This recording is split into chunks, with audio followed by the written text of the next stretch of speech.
لگ گیا نا آپ کو جھٹکا. لیکن آپ یہ تصدیق گوگل سے نہیں کر سکتے کیونکہ وہ آپ کو یہ معلومات کبھی نہیں بتائے گا. اس کے لیے آپ کئی دیگر پلیٹ فارمز ہیں ان کو یوز کر سکتے ہیں اور میرے اس دعوے کی تصدیق کر سکتے ہیں. لیکن فلسطین بنانے میں، فلسطین کے اندر اسرائیل جیسی غاصب ریاست کھڑی کرنے میں جس کا کردار سب سے اہم تھا وہ روتھ چائلڈ فیملی کا تھا. یہ 19ویں صدی کا ایک امیر و کبیر خاندان تھا اور انہوں نے برطانیہ کے ساتھ سازش کر کے ان اشکنازی یہودیوں کو فلسطین میں آباد کرنے کا منصوبہ بنایا تھا.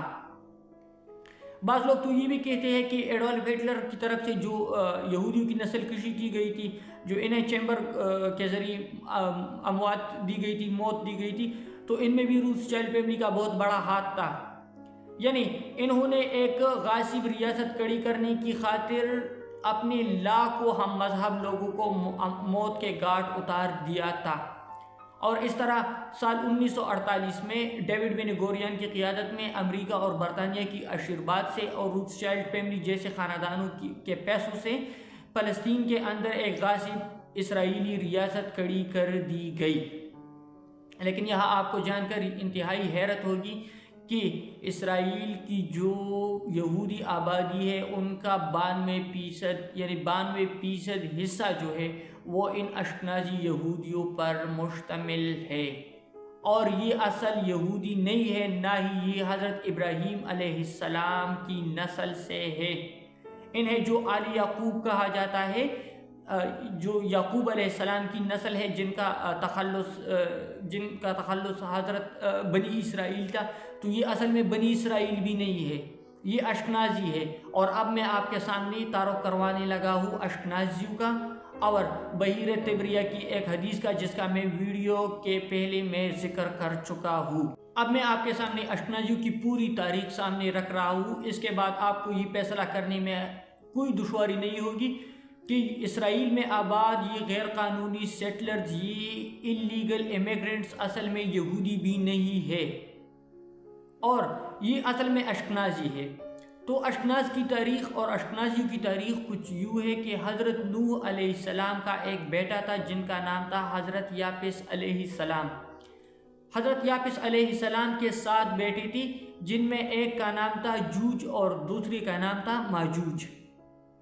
اب جوج کا ایک بیٹا تھا جس کا نام تھا اشکناز، جو کہ ماجوج کا بھتیجا تھا اور حضرت نوح علیہ السلام کا پڑ پوتا تھا. اور یہ اشکنازی اس جوج کے بیٹے اشکناز کی نسل سے ہے. ان کا نہ یہودیت سے کوئی تعلق ہے، نہ یہ یہودی ہے، نہ ان کا بنی اسرائیل کے ساتھ اور حضرت یعقوب کے ساتھ کوئی لینا دینا ہے. کیونکہ آپ کو یہ شاید یہ معلوم نہیں ہوگا کہ یہودیت جو ہے وہ وراثت میں ملنے والی چیز ہے. یعنی یہودیت کا اس طرح تعلق نہیں ہے کہ جس طرح اسلام کا ہے کہ جس مذہب کا ماننے والا ہو، جس عقیدے کا ماننے والا ہو، اس نے اگر ہمارا کلمہ پڑھ لیا کہ لا الہ الا اللہ محمد الرسول اللہ، تو وہ مسلمان ہو گیا اور وہ اسلام میں داخل ہو گیا. یہودیت میں ایسا کوئی کانسیپٹ نہیں ہے. یہودیت میں اصل یہودی ان کو مانا جاتا ہے جن کی ماں یہودی ہو اور جو نسلوں سے یہودی رہا ہو. مذہب چینج کر کے، مذہب تبدیل کر کے یہودیت میں حصہ لینے والے کو اصل یہودی نہیں مانا جاتا.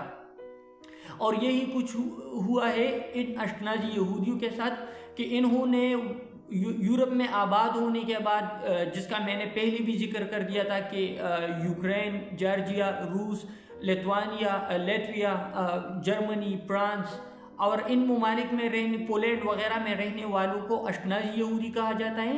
انہوں نے وقت گزرنے کے ساتھ ساتھ اپنی مختلف قسم کے فوائد حاصل کرنے کی خاطر انہوں نے مذہب تبدیل کر کے یہودیت اختیار کر لی تھی. اور ان میں اکثریت بھی جو ہے وہ آج لبرل اور سیکولر زندگی گزار رہے ہیں. اور یہی وجہ ہے کہ جو آرتھوڈکس یہودی ہے، جو اصل یہودی ہے، وہ اسرائیل کی بطور ریاست خلاف ہے. کیونکہ ان کی ایک مذہبی تعلیم ہے، ایک مذہبی تبلیغ ہے جس میں انہیں اپنی مسیح، اپنی مسیح جنہیں ہم دجال کہتے ہیں، ان کے آنے تک کوئی بھی خلافت، کوئی بھی ملک قائم کرنے سے منع کر دیا گیا ہے.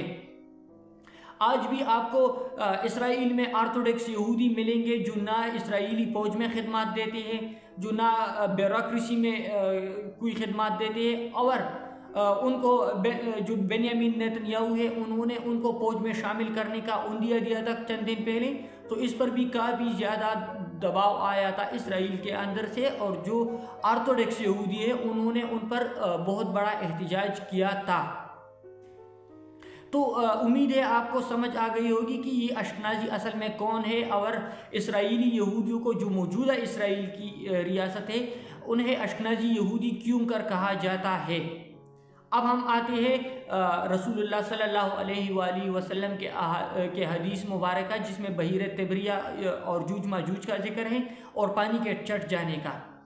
تو جو بحیرہ تبریہ ہے نا، یہ اسرائیل کے درمیان میں واقع ہے اور اسرائیل کو پانی مہیا کرنے والا سب سے اہم دریا ہے، لیکن سال 2002 کے ایک سروے کے مطابق بحیرہ تبریہ کے پانی میں ان کے لیول میں بڑی خطرناک تبدیلی پیدا ہوئی ہے اور ان کا پانی رفتہ رفتہ ختم ہو رہا ہے، یعنی جو حدیث ہے وہ پوری ہونے کا وقت آ گیا ہے، اور اس حدیث کے مطابق جب بحیرہ تبریہ کا پانی ختم ہوگا تو ان کے بعد قیامت کی نشانیاں بھی شروع ہو جائیں گی اور دجال کی آمد بھی ان کے بعد واقع ہوگی۔ اس طرح جو کہ اردن میں ایک اہم بحیرہ واقع ہے جنہیں دا ڈیڈ سی کہا جاتا ہے، یعنی بحیرہ مردار، جہاں ایک قوم کو اللہ پاک نے گناہوں کی سبب تباہ کر دیا تھا اور ان پر اوپر سے پتھر برسائے گئے تھے۔ تو جو بحیرہ مردار ہے وہ بھی اردن اور اسرائیل و فلسطین کو پانی مہیا کرنے والا ایک اہم دریا ہے، جہاں سے جو پانی کا ایکویفر ہے وہ ریچارج ہوتا ہے، یعنی وہاں سے پانی ارد گرد کے علاقوں تک پہنچتا ہے۔ لیکن آپ کو یہ جان کر بھی حیرت کا جھٹکا لگے گا کہ جو بحیرہ مردار ہے ان کے پانی میں بھی رفتہ رفتہ کر کے بہت بڑی تبدیلی اور کمی آ گئی ہے، اور ایک اندازے کے مطابق اگلے 50 سے 100 برس میں یہ بحیرہ مردار بھی ختم ہونے والا ہے۔ تو یہ رسول اللہ صلی اللہ علیہ وآلہ وسلم کی ایک حدیث تھی جو پوری ہو رہی ہے، اور مجھے یقین ہے کہ جو علماء ہمیں بتاتے ہیں جوج ماجوج کی جو ہمیں دیومالائی کہانیاں بتائی گئی ہے، حقیقت ان سے بالکل مختلف ہے، اور جو دجال ہمیں کہا جاتا ہے وہ بھی مجھے نہیں لگتا کہ ایسا کوئی کردار ہوگا، بلکہ دجال مجھے ایک سسٹم کا نام لگتا ہے، ایک نظریے کا نام لگتا ہے، اور ایسا لگ رہا ہے کہ ان کی آمد شروع ہو چکی ہے۔ تو اس طرح یہ تھی اشکنازی یہودیوں کی ایک مختصر سی تاریخ۔ امید کرتے ہیں آپ کو ویڈیو پسند آئی ہوگی۔ اگر ویڈیو اچھی لگی ہے تو کائنڈلی چینل کو سبسکرائب ضرور کریں، ساتھ میں ویڈیو کو لائک اور شیئر بھی کریں، اور اپنے خیالات کا اظہار کمنٹ سیکشن میں کرنا مت بھولیے گا۔